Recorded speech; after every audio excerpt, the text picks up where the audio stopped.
Welcome back into Chugiak, Alaska. It's the top of the fifth inning. With Austin Barrick, I'm Jesse Cook. Ethan Lyke still on the hill. So in his second start of the year, he's going into his fifth inning. The only time that Lyke has appeared for longer than 4 frames have been out of relief. And he's got a 6-1 lead to boost him up as he comes up against the 3-4-5 hitters in this Chugiak lineup in Leonasia, Matheson, and Rover. And Ryan Leonasia has been a problem. He's 2 for 2. Lefty on the bump, righty at the dish. Leonasia singled to left both times he came up to the plate, and one of them produced a run in the third inning. First pitch on the way. Watches a fastball at the belt for a strike, 84 miles per hour from Lyke. And Ethan is someone who's no stranger to getting looks from scouts and high-profile people as he deals the 0-1. Swung on and chipped off Leonasia's hip for a foul ball. There were scouts from the Rangers, Royals, and Reds in Palmer this past week, looking at players all across the league, all over the team. And Lyke said he's used to it because he had college scouts and big league scouts talking to him in high school. The Prodigy's 0-2, misses outside and low. And Lyke said he got so much interest that the Atlanta Braves even invited him for a tour of their facility out in Atlanta. Yeah, Lyke's big time. The 1-2. Swung on and ripped down the left field line. That's a fair ball. A 2-hop for Vergara, who catches it on the scoop. Leonasia pitter-patters around first, but chops his steps to get back to the bag.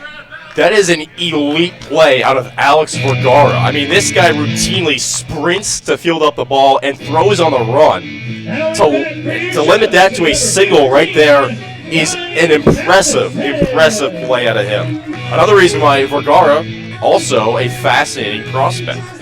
That's right. Hey, good defense doesn't always produce an out, but it limits the players. Here's Ryan Matheson, bats from the right side. First pitch to the third baseman. He swings and skewers it up the middle. A screaming line drive takes it to center field, and that moves Leonasia up to second base. There's runners on first and second with nobody out in the top of the fifth inning for Chugiak.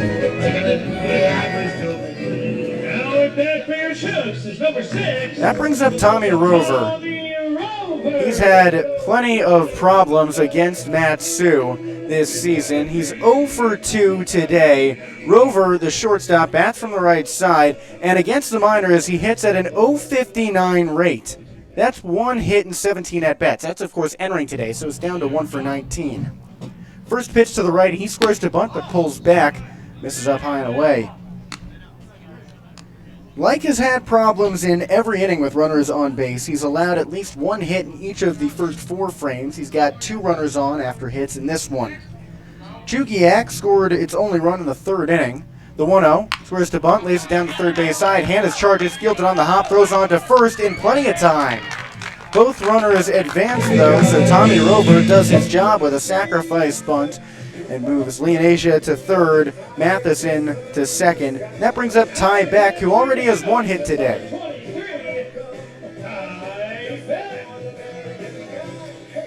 Swift work from Caleb Hannas to charge on that ball. Good job by Alec Thurston to cover at first as Vest came in as well. Tuck Thurston, the second baseman. Beck at the plate, he bats from the left side, just like Ethan Lyke, who throws from the left. First pitch. Slider misses low and away, 78 miles per hour. Well, Lyke's got some room to operate here with a 5-run lead, and he's already done his job reaching the 5th inning, which is where Tyler Brunn loves to see all his starters go. 1-0 pitch. Beck watches a fastball high and away for a strike. And he's so confident in Lyke, there's nobody in the bullpen right now. Not just nobody stretching or warming up, not a soul on that bench out there. 1-1 count. Ty back at the plate with runners on second and third. The pitch, he swings, dribbles it to second. Thurston fields it. He decides on first, and Leonasia scores. That also moves Matheson to third, so it's an RBI ground out for Ty Beck. And that cuts the Mat-Su lead to 4. 6-2, the Miners stand on top in the top of the fifth.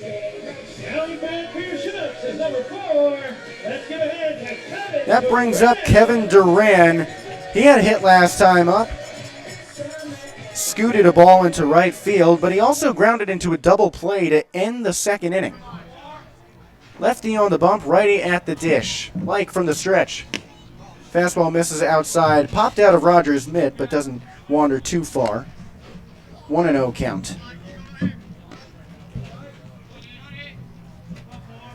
Duran comes out of Weatherford College, where Alex Vergara played his JUCO ball before transferring to Lipscomb. The 1-0. Backdoor slider called a strike, blown away. 1-1 count. Duran, a native to Texas, just like Vergara, Mat-Su's left fielder. And he hit a pair of home runs in the JUCO World Series. The 1-1, Duran swings and tips it foul off to the left side. He posted on Instagram on June 14th that the JUCO World Series is unreal. It was a video of his second home run of the game. A lot of these guys start off in community college before transferring to a D1 school, just like left fielder Vergara, who went from Weatherford to Lipscomb. That's right. A lot of guys can make an impact here in the ABL from no matter where you go to college. But going back to Duran there, specifically with that quote, I would also say that a place is unreal if I hit a home run there.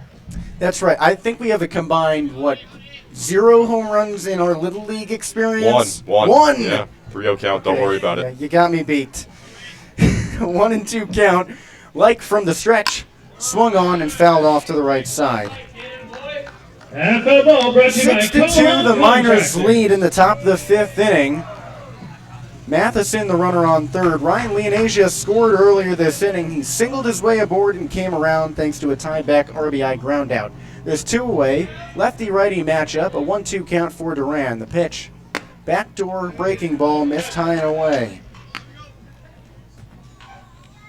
Duran done a good job in this at-bat of staying alive. He already fouled off 1-2 strike pitch. This season, he's batting right at 200, but he struck out 13 times in 14 games, this being his 15th. Likes 2-2.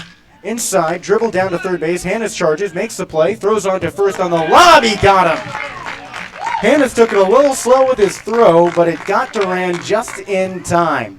Chugiak crosses 1 run over home this inning. So it's 6-2 Mat-Su, moving into the 5th inning stretch of this 7-inning affair, the first leg of a doubleheader. And so with it being the first leg of the doubleheader, we'll go into the first leg of our doubleheader of trivia questions today, our Pickaxe Pickle. So if you can remember it, no one has ever accomplished this feat in one single game, but it has happened twice in one day. In a doubleheader on May 2nd, 1954, Stan Musial, a Hall of Famer, he did something unusual that Nate Colbert repeated on August 1st, 1972. Austin, what was this unique doubleheader achievement? Here we go, listeners, where I rack my brain and probably don't get it correct, but I got a few options in mind. 1, 2 Grand Slams. That's one option, right? If you can get 2 Grand Slams in a day, that's definitely an option. The look that Jesse just gave me tells you that I might be onto something there. Well, what's your guess? Time is running out. Yeah, fine. Let's go with 2 Grand Slams. Wrong. 5 home runs. You're in the right ballpark. Wow. Stan Musial hit 3 dingers for the Cardinals against the New York Giants, and he did those 3 in the first game. He hit 2 more in the second. And in attendance for that game was a young Nate Colbert who would do the same thing. Wow. In 1972, for the Padres, he hit 2 home runs in his first game, and then he hit a trio of long balls against the Braves in Game 2. So how's that for a coincidence? I think that it should be written into every clause in MLB history. If you hit 5 home runs in a day, that's $1 million bonus right there. Well, Stan Musial was one of the great players of all time. I'm sure he got paid nicely. Oh, yeah. Noah Tincher coming into the game for the Chinooks against the Miners. Bottom of the 5th inning, 6-2 Mat-Su leads with Austin Barrick. I'm Jesse Cook.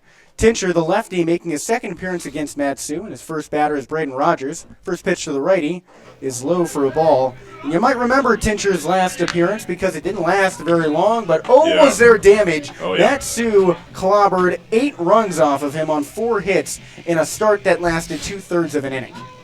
Yeah, it was just a feast for the Miners. 1-0. This is low for a ball. Tincher out of Hamilton, Ohio. He's a rising junior at St. Joseph University. 0-3 on the season. 2-0. Rogers swings and pops it up off the end of the bat. Second base side on the infield dirt. Leonasia looks up and makes a one-handed grab, reaching over to his right. Rogers goes down with a pop out. That brings up Sebastian Tomerlin. He's 1 for 2. Doubled in the second inning, then popped out to center after that in the third. And that double featured some slow motion running from Maddox Haley on the base path. The Mat-Su designated hitter is nursing an ankle injury, so he made it from first to third on that play. First pitch to the lefty. He swings, dribbles it down the right side, foul. And that double that Tomlin had marked his first extra base hit of the season as well, so he has been lighting it up as of late. Hits in 3 straight games. Lefty-lefty matchup. The pitch. Tomerlin waits on a slider, low and away. Ball 1. 73 miles per hour on that pitch. A hair slower than Mance, who started the game for the Chinooks. He went 4 innings, allowed 6 runs. The 1-1. Fastball low and away, called a strike. And Tincher is looking for a better appearance in his last time against Mat-Su. So we talked about the 8 runs, but what doesn't help is that Mat-Su had 4 hits and 4 walks, so they were producing. The 1-2, this is low and away for a ball. That was the day before the Miners had another bombastic early inning. That came against the Bucks, where Mat-Su in the second inning had everybody in the lineup not just reach base, but score. Yeah, I think 13 batters came across in that frame. 2-2. Skips in the turf, low and away, so Tomerlin very quickly has a full count. And Tincher hasn't played since that bad outing against Mat-Su on July 11th, so I think the Chinooks are strategically using him here in a deficit. 3-2. Tomerlin swings out in front of the changeup, called strike 3. 62 miles per hour on that slow pitch from Tincher. So something has changed in his tune. That brings up Alex Thurston. He's 0 for 1. Recorded a sacrifice fly in the second inning. Crushed it almost out of here to left field. Then last time up, popped out into foul ground off the left of third base. Righty at the plate, lefty on the hill. From the stretch. Fastball low and inside, called strike 1. Tincher is 6'3", 182 pounds, rising junior at St. Joseph University. His earned run average entering today is very high, 29.57. The 0-1 skips off of home plate for a ball. This was his 5th appearance, his first time not starting. He's only thrown 7 innings, which tells you how those first 4 appearances went. Yeah. The 1-1. This is low and inside. Only one of those outings lasted longer than an inning and a third. That came against the Oilers right here in Chugiak. He allowed 3 runs on 3 hits then. That was more than a month ago on June 13th. 2-1. Fastball low and away, called a strike, 2-2 count. Tincher's last appearance was against these Miners 11 days ago when he went 2/3 of an inning. The time before that was June 27th against the Pilots. Inning and a third, allowed 7 runs, 6 of which were earned on 5 hits. His 2-2. Inside and low, Thurston steps back. Alex Thurston has shown off his power lately, had a long double yesterday, almost knocked it out of the park here today with that sacrifice fly. Base is empty, 2 away, 6-2 Miners. The 3-2 swings, drives it opposite field, straight away right. Duran doesn't have to move a whole lot. Backtracks to the fence and makes the grab. 1-2-3 go the Miners in the 5th inning off of a previously shaky pitcher in Noah Tincher. So we move on to the top of the penultimate inning of Game 1, the 6th. 6-2 Mat-Su.